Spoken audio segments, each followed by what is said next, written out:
I want to talk to you today about a guy from Ellsworth, Maine by the name of Giles. If you're middle-aged and you lived in the Ellsworth area, you would have known him. He was a friend of mine. On August 4th, 1996,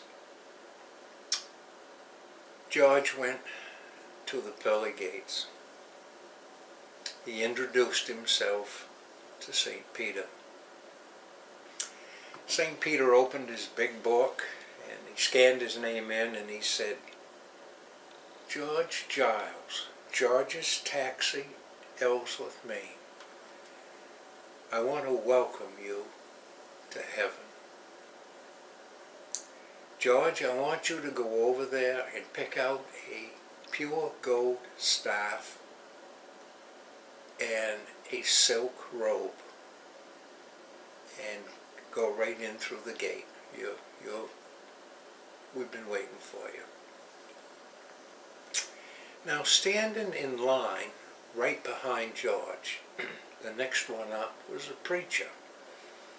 So he stepped forward and he gives St. Peter his name.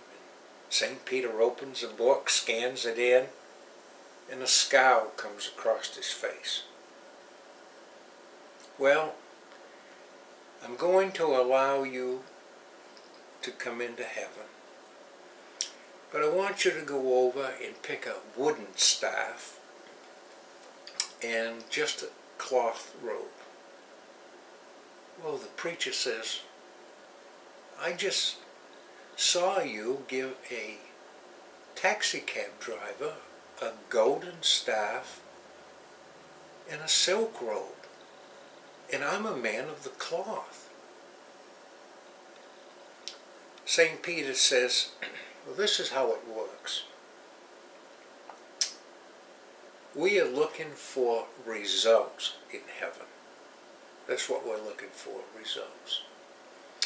We find out that when you give sermons, half of the congregation fell asleep.